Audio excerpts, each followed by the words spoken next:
Segunda Carta aos Coríntios, capítulo 1. Saudações de paz e graça. Paulo, apóstolo de Jesus Cristo pela vontade de Deus, e o irmão Timóteo, a igreja de Deus em Corinto, com todos os santos em toda a Acaia. Graça e paz sejam convosco, da parte de Deus nosso Pai e do Senhor Jesus Cristo. Consolados para consolar. Bendito seja o Deus e Pai de nosso Senhor Jesus Cristo, Pai das misericórdias e Deus de toda a consolação, que nos consola em todas as nossas tribulações, para que também sejamos capazes de consolar os que passam por qualquer tribulação, por intermédio da consolação com que nós mesmos somos consolados por Deus. Porquanto, da mesma maneira como os sofrimentos de Cristo transbordam sobre nós, igualmente por meio de Cristo transborda a nossa consolação. Ora, se somos atribulados, é para vossa consolação e salvação. Se somos consolados, é, pois, para vossa consolação, a qual vos proporciona perseverança, a fim de que suporteis as mesmas aflições que nós também estamos passando. E a nossa esperança a vosso respeito está firme, visto que sabemos que sois participantes dos sofrimentos e de igual forma o sereis da consolação. Irmãos, não desejamos que desconheçais as tribulações que atravessamos na província da Ásia, as quais foram muito acima da nossa capacidade de suportar, de tal maneira que chegamos a perder a esperança da própria vida. De fato, já tínhamos sobre nós a sentença de morte, para que não confiássemos em nós mesmos, mas somente em Deus que ressuscita os mortos. Ele nos livrou e seguirá nos livrando de tão horrível perigo de morte. É nele que depositamos toda a nossa fé, que continuará nos livrando, contando também com a ajuda das vossas orações por nós, para que, pelo favor que nos foi concedido pela intercessão de muitos, da mesma forma por muitos, sejam oferecidas ações de graças a nosso respeito. Mudanças por amor à Igreja. Esta é a nossa glória, o testemunho da nossa consciência de que temos nos conduzido no mundo, especialmente em nosso relacionamento para convosco, em santidade e sinceridade que vem de Deus, não em sabedoria carnal, mas de acordo com a graça de Deus.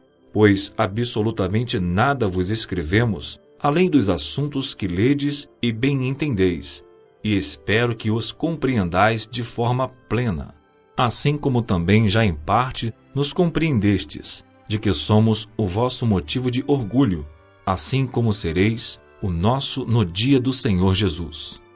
Confiando nisso, e para que recebeis um segundo benefício, planejei primeiro visitá-los, durante a viagem para Macedônia, e de lá voltar até vós, e por vosso intermédio ser enviado à Judéia. Será que ao planejar assim, o fiz com leviandade? Ou será que ao tomar decisões, tenho agido de forma carnal, comprometendo-me ao mesmo tempo com sim e não?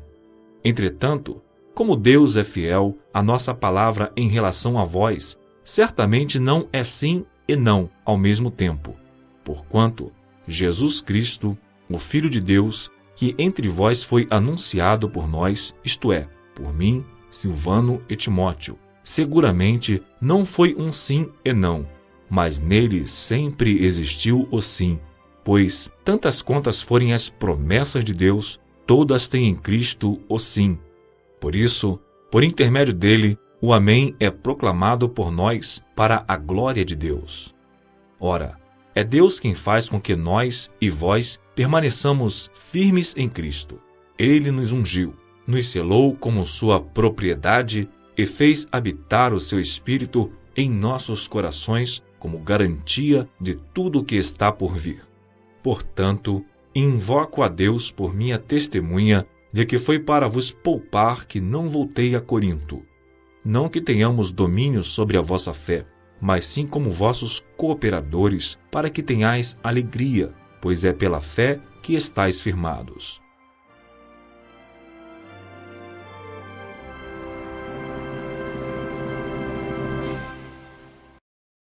Capítulo 2. Sendo assim, decidi que não mais iria visitá-los com tristeza, pois, se os entristeço, quem me alegrará senão vós, a quem eu tenho entristecido? Escrevi como escrevi para que, quando eu for, não seja amargurado por aqueles que deveriam alegrar-me.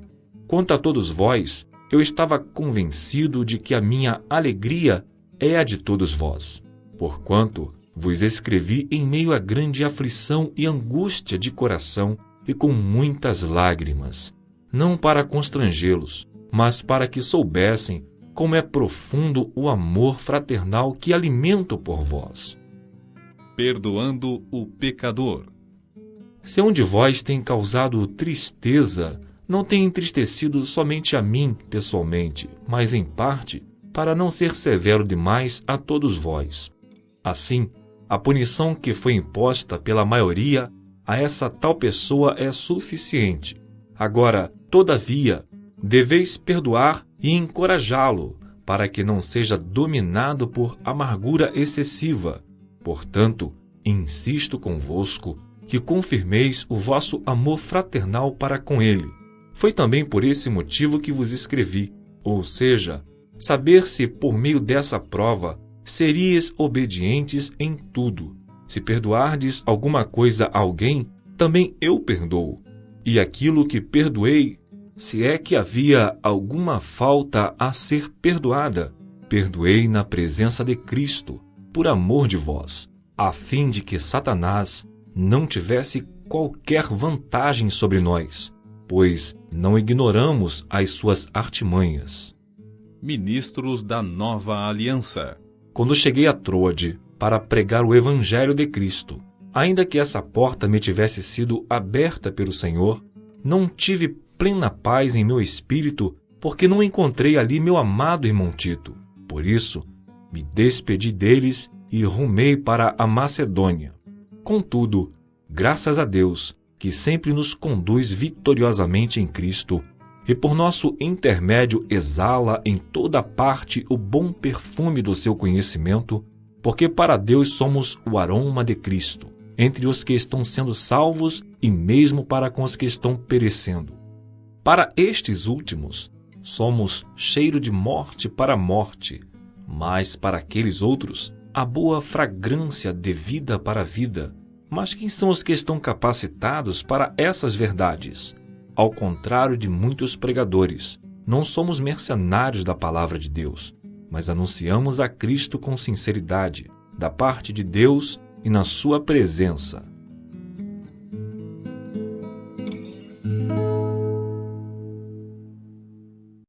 Capítulo 3. Será que com isso estamos tentando nos recomendar novamente a nós mesmos? Será que necessitamos, como alguns, de cartas de recomendação para vós ou de vossa parte? Vós mesmos sois a nossa carta, escrita em nosso coração, conhecida e lida por todos.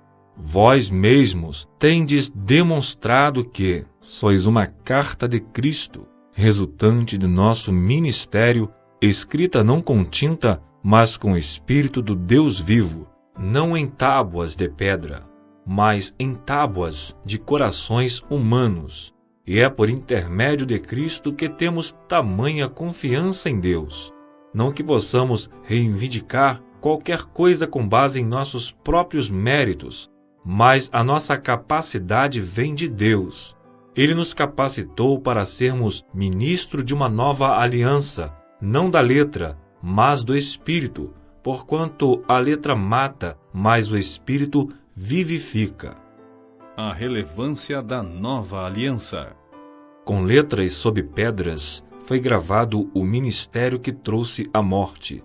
No entanto, esse ministério veio com tamanha glória que os filhos de Israel não conseguiam sequer fixar os olhos na face de Moisés, por causa do resplendor do seu rosto, mesmo que esse brilho estivesse se desvanecendo. Não será o ministério do Espírito muito mais glorioso? Ora, se o ministério que trouxe a condenação era glorioso, quanto mais ainda será o ministério que produz a justificação. Porquanto O que no passado foi glorioso, agora não tem o mesmo esplendor, quando comparado com essa glória insuperável. E se o esplendor que estava dissipando se manifestou em glória, quanto maior será a glória do que permanece. Sendo assim, visto que temos essa qualidade de fé, expressamos muita confiança. Não somos como Moisés, que se cobria com um véu sobre a face para que os filhos de Israel não observassem que o resplendor em seu rosto estava se dissipando. E por isso, a mente dos israelenses se fechou, pois até hoje o mesmo véu permanece quando é lida a antiga aliança.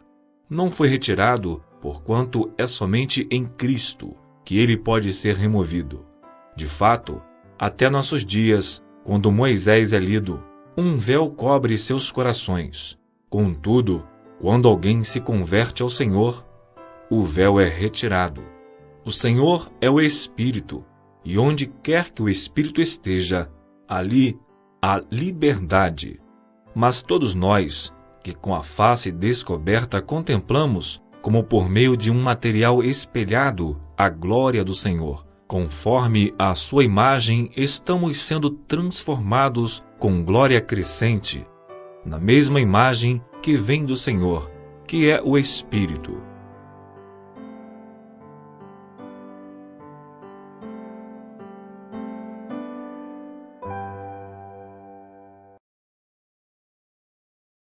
Capítulo 4. O apóstolo é fiel ao ministério. Portanto, tendo este ministério pela misericórdia que nos foi outorgada, não desanimamos. Pelo contrário, rejeitamos os procedimentos secretos e vergonhosos. Não fazemos uso de qualquer tipo de engano, nem torcemos a palavra de Deus, mas por meio do claro ensino público da verdade, recomendamo-nos à consciência de todas as pessoas perante a Deus. Contudo, se o nosso evangelho está encoberto, para os que estão perecendo é que está encoberto. O Deus desta presente era perversa, cegou o entendimento dos descrentes, a fim de que não vejam a luz do evangelho da glória de Cristo, que é a imagem de Deus, pois não pregamos a nós mesmos, mas a Jesus Cristo, o Senhor, e a nós mesmos, como vossos servos, por causa de Jesus. Porquanto foi Deus quem ordenou: das trevas resplandeça a luz, pois Ele mesmo resplandeceu em nossos corações para a iluminação do conhecimento da glória de Deus na face de Cristo.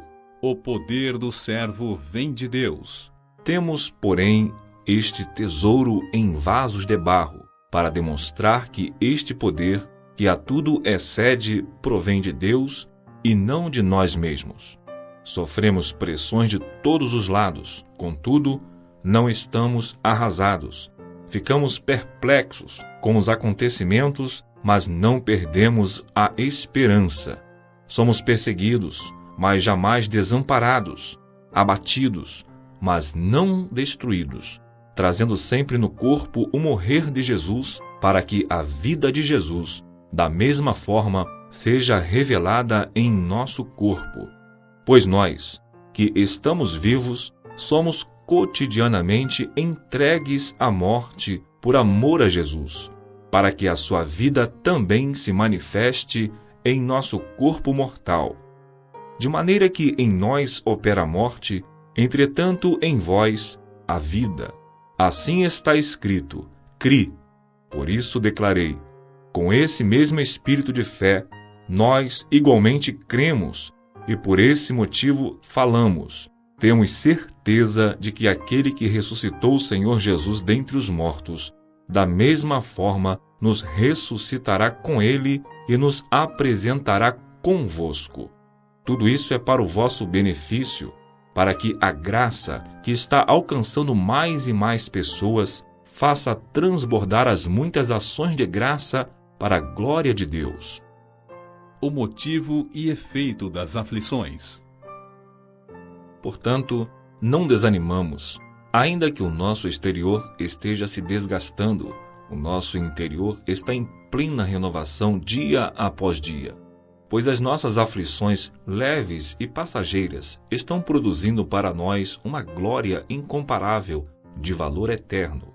Sendo assim, fixamos nossos olhos não naquilo que se pode enxergar, mas nos elementos que não são vistos, pois os visíveis são temporais, ao passo que os que não se veem são eternos.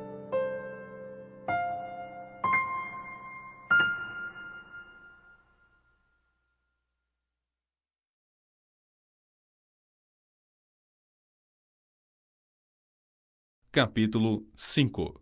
A morada eterna do cristão. Estamos certos de que, se esta nossa temporária habitação terrena em que vivemos for destruída, temos da parte de Deus um edifício, uma casa eterna nos céus, não construída por mãos humanas.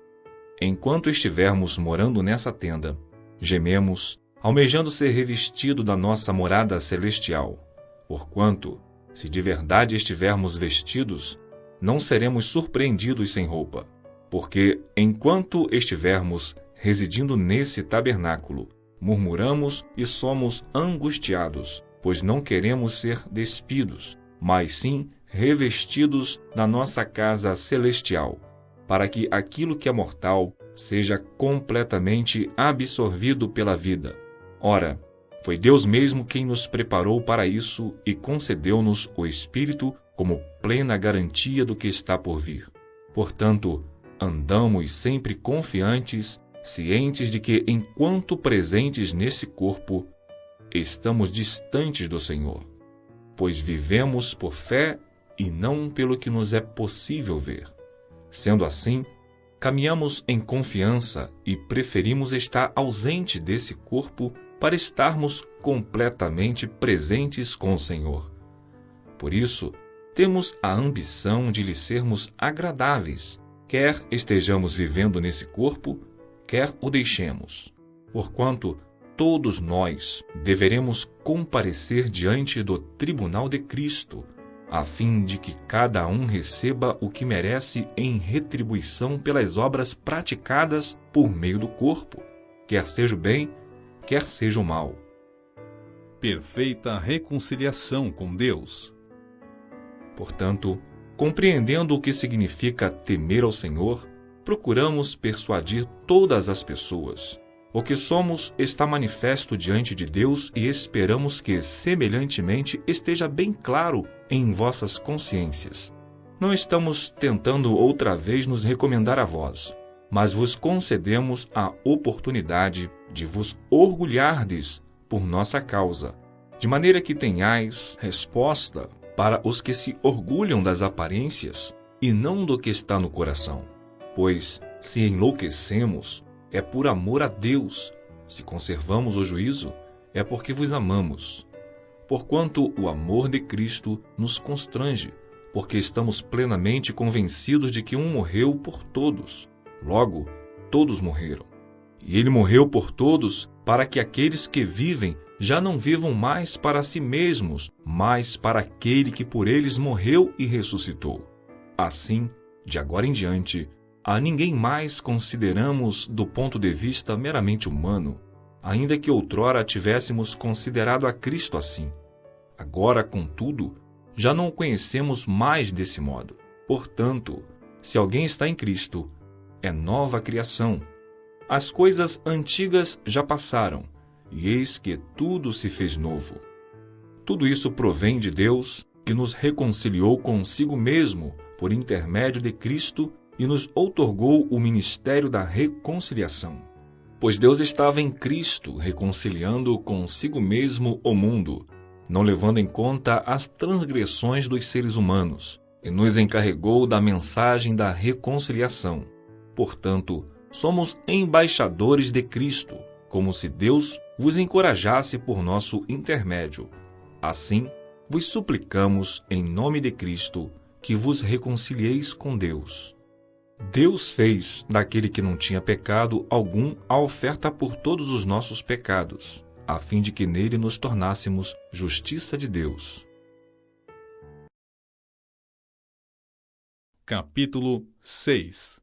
E nós, como cooperadores de Deus, vos exortamos a não acolher a graça de Deus de forma inútil. Porquanto diz o Senhor: Eu te ouvi no tempo oportuno e te socorri no dia da salvação. Com certeza vos afirmo que esse é o momento propício. Agora é o dia da salvação. As marcas do ministério. Não damos motivo de escândalo em atitude alguma, a fim de que nosso ministério não seja achado em falta.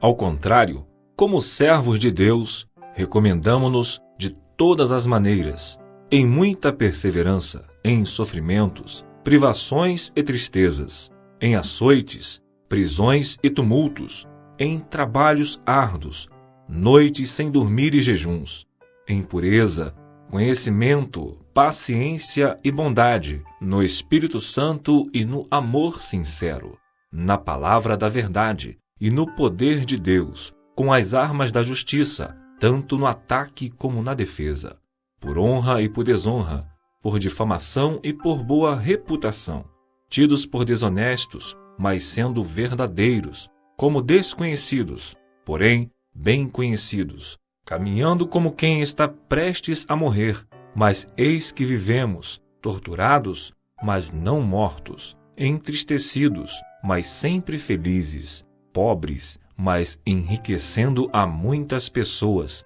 nada tendo, mas possuindo tudo. Exortação a uma vida santa. Ó irmãos em Corinto, temos falado francamente convosco com nosso coração aberto. Nosso amor fraternal por vós não está restrito. Contudo, vós tendes limitado vosso afeto para conosco. Em termos de justa retribuição, vos falo como a filhos. Abri, pois, também os vossos corações. Jamais vos coloqueis em jugo desigual com os descrentes, pois o que há de comum entre a justiça e a injustiça? Ou que comunhão pode ter a luz com as trevas? Que harmonia entre Cristo e Belial? Que parceria pode se estabelecer entre o crente e o incrédulo? E que acordo pode existir entre o templo de Deus e os ídolos?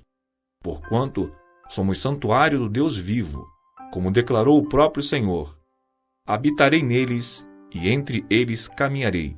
Serei o seu Deus e eles serão o meu povo. Portanto, saí do meio deles e separai-vos, diz o Senhor, e não toqueis em nada que seja impuro, e eu vos receberei. Serei para vós pai, e sereis para mim filhos e filhas, diz o Senhor Todo-Poderoso. Capítulo 7. Amados, visto que temos essas promessas, purifiquemo-nos de tudo o que possa contaminar o corpo e, por conseguinte, a alma, aperfeiçoando-a à santidade no temor de Deus. Consolo em meio às aflições. Acolhei-nos em vosso coração. A ninguém tratamos com injustiça, a nenhuma pessoa prejudicamos, de ninguém jamais nos aproveitamos. Não digo isso para de alguma forma vos condenar, pois já afirmei que estais em nosso coração para juntos morrermos ou vivermos. A minha confiança em vós é grande e muito me orgulho por vossa causa. Sinto-me grandemente confortado e transbordante de júbilo em toda a nossa tribulação. É Deus quem consola o abatido. Pois nem quando chegamos à Macedônia tivemos descanso. Pelo contrário, em tudo fomos atribulados, externamente lutas, internamente temores. Deus, contudo, que consola os abatidos, consolou-nos com a chegada de Tito, e não somente com a vinda dele, mas semelhantemente com a consolação que Tito recebeu de vós. Ele nos relatou sobre a saudade, a tristeza e a preocupação que tendes por mim, de maneira que me alegrei ainda mais. Porquanto, mesmo que vos tenha entristecido com minha carta, não me arrependo. De fato, a princípio me arrependi, pois percebi que aquelas palavras vos entristeceram, ainda que por pouco tempo. Agora, no entanto, me alegro não porque fostes contristados, mas porque o efeito da tristeza vos levou ao arrependimento. Porquanto, segundo a vontade de Deus é que fostes entristecidos, a fim de que não sofresseis prejuízo algum por nossa causa. A tristeza, conforme o Senhor, não produz remorso, mas sim uma qualidade de arrependimento que conduz à salvação. Porém, a tristeza do mundo traz a morte. Pois vede o que esse constrangimento, segundo a vontade de Deus, produziu em vós. Que dedicação, mas igualmente que defesa própria, que indignação, que temor, que saudade, que preocupação, que anseio por ver a justiça estabelecida. Em todos os aspectos provastes estar inocentes nessa questão.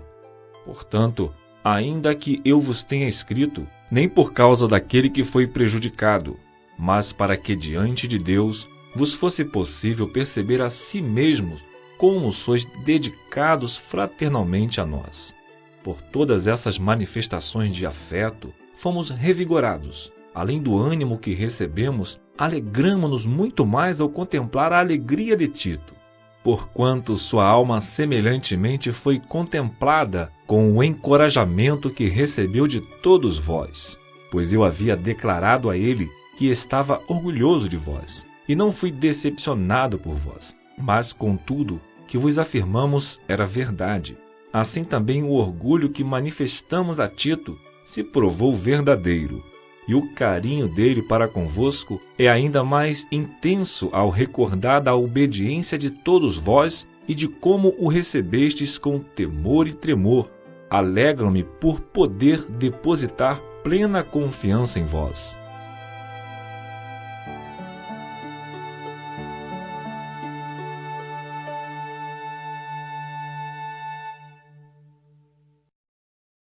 Capítulo 8.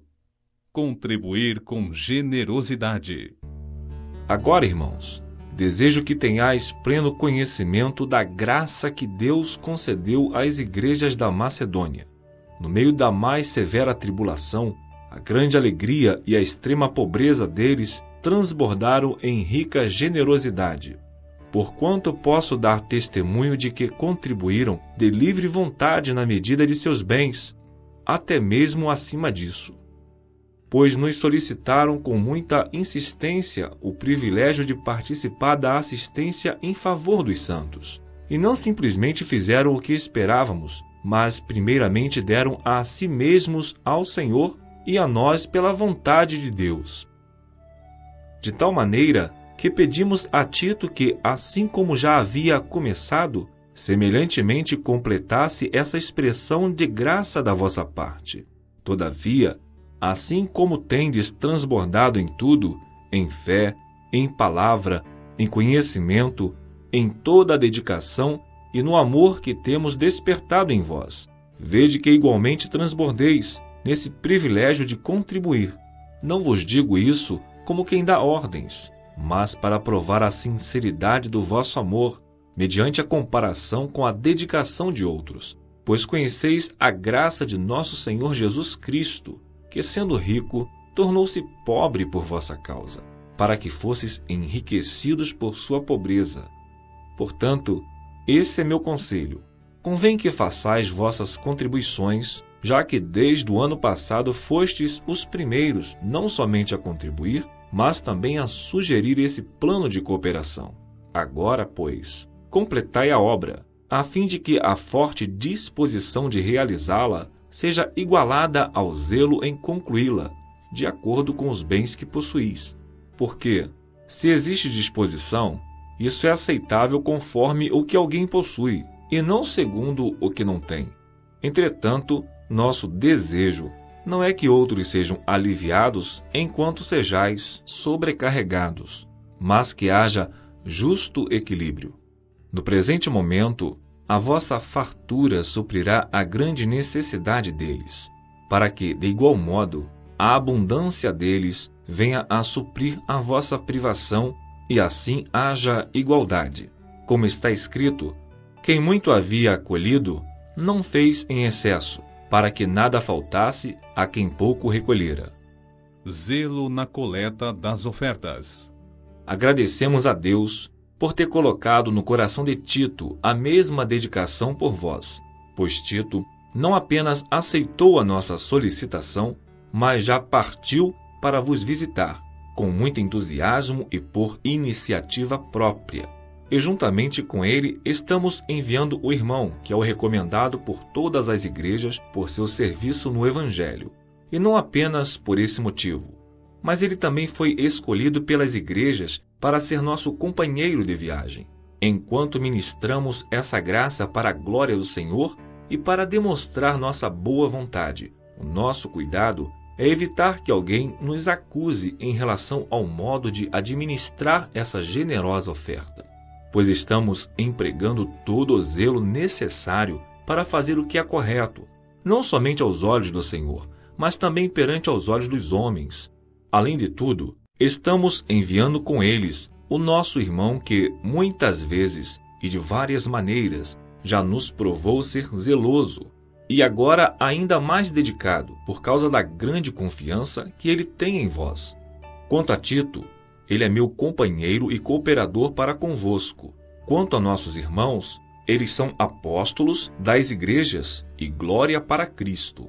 Portanto, diante das demais igrejas, manifestai a esses irmãos a prova do amor que tendes e a razão do orgulho que temos de vós.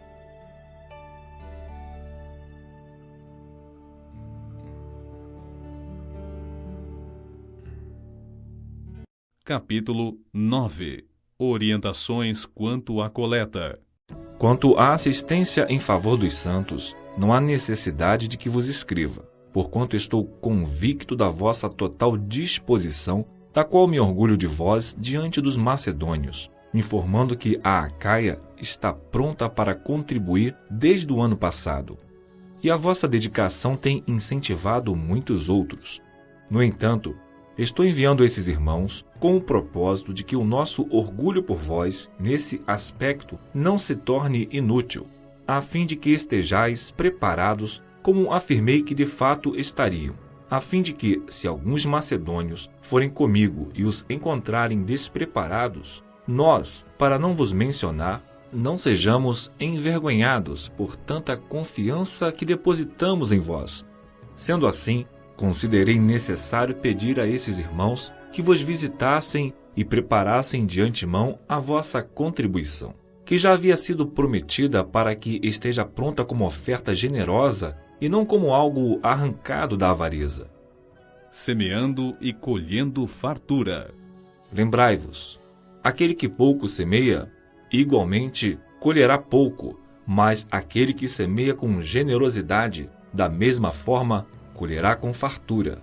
Cada pessoa coopere conforme tiver proposto em seu coração, não com pesar ou por constrangimento, pois Deus ama ao doador que contribui com alegria, certo de que Deus é poderoso para fazer que toda a graça vos seja acrescentada, a fim de que em todas as áreas da vida e em todo o tempo, tendo todas as vossas necessidades satisfeitas, transbordeis em toda a boa obra. Como está escrito, distribuiu, doou dos seus bens aos necessitados, a sua fidelidade será eternamente reconhecida. Aquele que oferta a semente ao que semeia e pão ao que tem fome, também vos suprirá e multiplicará a semente e fará desenvolver os frutos da vossa fidelidade. Sereis enriquecidos em todas as áreas de vossas vidas, a fim de que possais ser generosos em qualquer ocasião, e por nosso intermédio, a vossa boa vontade resulte em ações de graças a Deus.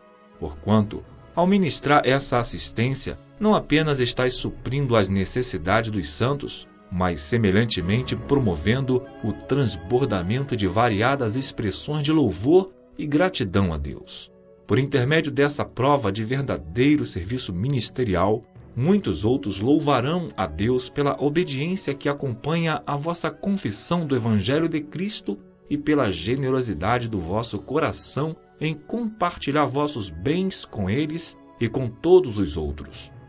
E eles orando em vosso favor, demonstram a profunda afeição que têm por vós, por causa da extraordinária graça de Deus que vos foi concedida. Graças a Deus por nos haver oferecido seu maior e mais indescritível dom. Capítulo 10. A autoridade apostólica de Paulo.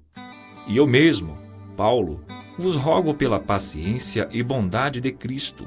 Eu, que segundo dizem, quando vos confronto face a face, sou humilde. Entretanto, quando ausente, sou ousado no falar. Suplico-vos que, quando estiver convosco, não seja obrigado a usar de rigor e audácia, tal como penso que ousarei agir, para com alguns que imaginam que nos conduzimos por padrões meramente humanos. Porquanto, embora vivendo como seres humanos, não lutamos segundo os padrões deste mundo, pois as armas da nossa guerra não são terrenas, mas poderosas em Deus para destruir fortalezas. Destruímos vãs filosofias e arrogância que tentam levar as pessoas para longe do conhecimento de Deus, e dominamos todo pensamento carnal para torná-lo obediente a Cristo. E estaremos preparados para repreender qualquer atitude rebelde, assim que alcançardes a perfeita obediência. Por ora, observais tão somente a aparência externa dos eventos. Se alguém está convicto de que pertence a Cristo, deveria considerar este fato. Assim como essa pessoa, nós também somos propriedades de Cristo. Pois, ainda que eu tenha me gloriado um pouco mais da autoridade que o Senhor nos outorgou, não me envergonho desse sentimento, pois essa autoridade é para edificá-los e não para destruí-los. Não desejo que vos pareça que minha intenção é amedrontá-los com minhas cartas, pois, como alardeio alguns, as cartas dele são duras e exigentes. Contudo, ele pessoalmente não impressiona, e sua pregação é desprezível. Considerem tais pessoas que aquilo que somos em carta quando estamos distantes, seremos em atitudes quando estivermos presentes. Pois não ousamos igualarmos-nos ou compararmos-nos com alguns que se recomendam a si mesmos. Entretanto, estes, medindo-se e comparando-se entre si, demonstram quão faltos de sabedoria são. Nós, porém, não nos orgulharemos além do limite adequado, mas limitaremos nosso gloriar ao âmbito da ação que Deus mesmo nos confiou, o qual vos alcança inclusive. Com certeza, não estamos indo longe demais em nosso orgulho. Como seria se não tivéssemos chegado até vós, porquanto vos alcançamos com o Evangelho de Cristo? E da mesma forma, não caminharemos além de nossos limites, orgulhando-nos de trabalhos que outros realizaram. Pelo contrário, nossa esperança é que, à medida que for desenvolvendo a fé que habita em vós, semelhantemente o nosso ministério se estabeleça ainda em vosso meio, para que assim nos seja possível pregar o Evangelho nas regiões que estão além de vós, sem nos vangloriarmos em campo de atuação de outro. Apesar de tudo, quem se gloriar, glorie-se no Senhor, porquanto quem se vangloria não será aprovado, mas sim aquele a quem o Senhor recomenda.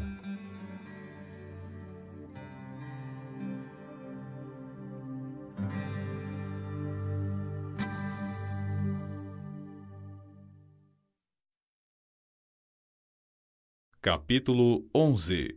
Cuidado com a lábia do diabo. Quisera eu me suportasseis ainda um pouco mais na minha loucura. Rogo-vos que sejais pacientes comigo, pois tenho verdadeiro ciúme de vós, e esse zelo vem de Deus, pois vos consagrei em casamento a um único esposo, que é Cristo, a fim de vos apresentar a ele como virgem pura. Entretanto, receio que, assim como a serpente enganou Eva com sua astúcia, também a vossa mente seja de alguma forma seduzida e se afaste da sincera e pura devoção a Cristo. Porquanto, se alguém vos tem pregado um Jesus que não é aquele que ensinamos, ou se recebeis um outro Espírito, que não o Espírito que creio terdes recebido, ou ainda um evangelho diferente do que tendes abraçado, a tudo isso muito facilmente tolerais. Contudo, não me julgo em nada inferior a esses eminentes apóstolos, pois, ainda que eu não use de eloquente oratória, no entanto, não me falta conhecimento. Em verdade, nós vos temos demonstrado isso em todo tipo de situação. Será que cometi algum pecado ao humilhar-me com o propósito de vos exaltar, pois vos preguei gratuitamente o Evangelho de Deus? Para vos servir, despojei outras igrejas de seus recursos, recebendo delas sustento financeiro. Mas, quando estava presente convosco e passei necessidade financeira, não me permiti ser pesado a ninguém, pois quando os irmãos vieram da Macedônia, supriram toda a minha necessidade. Em tudo evitei ser um peso para vós, e assim continuarei a caminhar. Tão certo como a verdade de Cristo está em mim, absolutamente ninguém na região da Acaia poderá privar-me dessa glória. Por quê? Será porque não vos tenho dedicado amor fraternal? Ora, Deus sabe que vos amo. O que faço, e seguirei fazendo, tem o objetivo de não dar oportunidade aos que procuram ocasiões de serem considerados iguais a nós, nas obras de que se orgulham. Porquanto tais homens são falsos apóstolos, obreiros desonestos, fingindo-se apóstolos de Cristo. E essa atitude não é de admirar, pois o próprio Satanás se disfarça de anjo de luz. Portanto, não é surpresa alguma que seus serviçais finjam que são servos da justiça. O fim dessas pessoas será de acordo com o que as suas ações merecem. Fracos na carne, fortes em Cristo. Afirmo uma vez mais que ninguém me considere louco, mas, se assim pensais, recebei-me como quem acolhe a um fraco de juízo, pois assim, ao menos terei algo de que me orgulhar.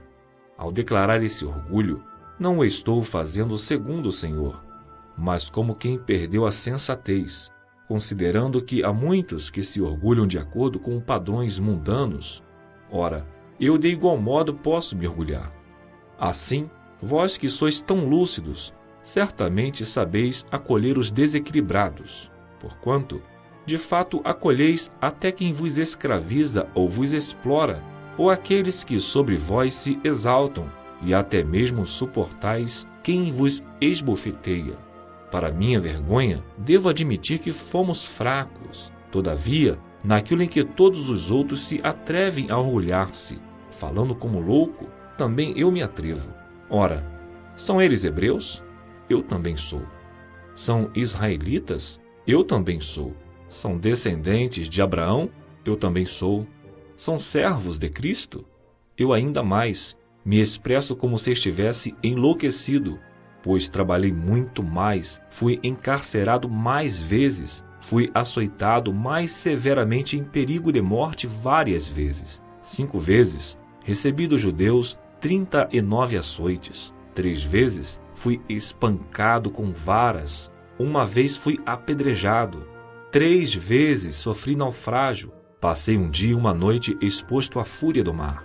Muitas vezes passei por perigos em viagens, perigos em rios, perigos entre assaltantes, perigos entre meus próprios compatriotas, perigo entre os gentios, perigos na cidade, perigos no deserto, perigos no mar, perigos entre falsos irmãos. Trabalhei arduamente por diversas vezes, fiquei sem dormir, passei fome e sede, e muitas vezes atravessei longos períodos em jejum. Suportei frio e nudez. Além de tudo isso, pesa diariamente sobre mim a responsabilidade que tenho para com todas as igrejas. Ora, quem se enfraquece, que eu semelhantemente não me sinta enfraquecido. Quem se escandaliza, que eu de igual forma não fique indignado. Se, portanto, devo me orgulhar, então que seja nas atitudes que revelam minha própria fraqueza. O Deus e Pai do Senhor Jesus, que é bendito por toda a eternidade, sabe que não estou falseando a verdade. Em Damasco, o governador da cidade, sob a autoridade do rei Aretas, Vigiava a cidade dos Damascenos com o firme propósito de prender-me. Todavia, através de uma janela, desceram-me muralha abaixo dentro de um cesto, e assim fui livrado das mãos dele.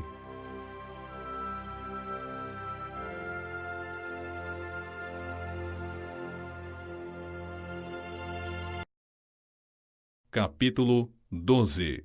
O espinho na carne e a glória. Considerando, pois, ser necessário que vos exponha minhas glórias, embora não me seja vantajoso orgulhar-me, passarei as visões e revelações do Senhor. Conheço um homem em Cristo que há 14 anos foi arrebatado ao terceiro céu.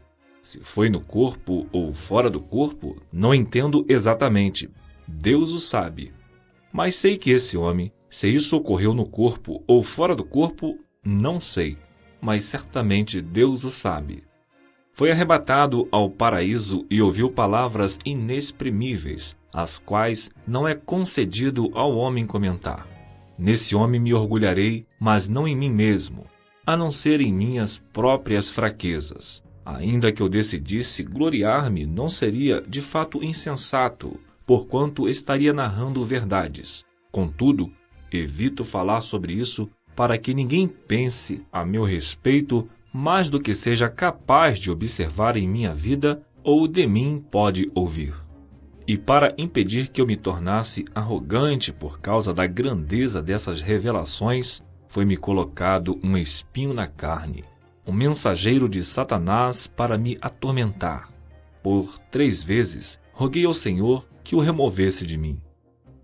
Entretanto, ele me declarou: a minha graça te é suficiente, pois o meu poder se aperfeiçoa na fraqueza. Sendo assim, de boa vontade me gloriarei nas minhas fraquezas, a fim de que o poder de Cristo repouse sobre mim. Por esse motivo, por amor de Cristo, posso ser feliz nas fraquezas, nas ofensas, nas necessidades, nas perseguições, nas angústias, porquanto, quando estou enfraquecido, é que sou forte. As credenciais do apóstolo. Tornei-me insensato, porque vós me obrigastes a isso. De fato, eu devia ser recomendado por vós, visto que em nada fui inferior aos superapóstolos, mesmo considerando que eu nada seja. Os sinais distintivos de um apóstolo foram demonstrados entre vós com grande perseverança, por meio de obras extraordinárias, maravilhas e milagres. Assim, em que fostes inferiores às outras igrejas, a não ser no fato de que eu mesmo jamais ter me constituído num peso para vós? Perdoai-me por esta ofensa. O amor missionário em ação. Eis que, pela 3ª vez, estou preparado para partir ao vosso encontro, e não vos serei pesado, pois não vou em busca de vossos bens, mas procuro a vós mesmos, porquanto não são os filhos que devem poupar seus bens para os pais, mas sim os pais para os filhos. Desta forma, de boa vontade e por amor de vós, investirei tudo o que possuo e também me desgastarei pessoalmente em vosso favor. Assim, visto que os amo tanto, serei menos amado por vós? Seja como for, não tenho sido um peso sobre vós. No entanto, como sou ardiloso, vos conquistei com astúcia. Ora, será possível que eu vos tenha explorado por meio de algum missionário que vos enviei? Eu mesmo orientei a Tito para que vos visitasse, acompanhado de outro irmão. Porventura, Tito vos explorou? Não ministramos nós pelo mesmo Espírito? Não seguimos juntos o mesmo caminho? Deus é nosso juiz e salvador. Pensais que durante todo esse tempo estamos tentando nos defender diante de vós? Ora, é diante de Deus que apresentamos nossa defesa em Cristo e todas as nossas atitudes. Amados irmãos, tenho o propósito de vos fortalecer, porquanto temo que, ao visitá-los, não os veja como eu gostaria e que vós também não me encontrem como esperavam. Receio que haja entre vós brigas, invejas, ódio, ambições egoístas, calúnias, mexericos, arrogância e muita confusão.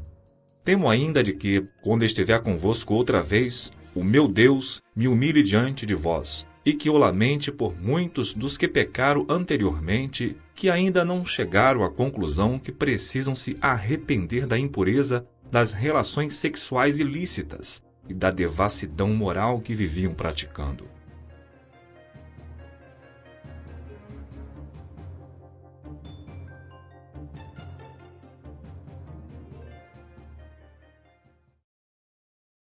Capítulo 13. Exercer a autocrítica cristã.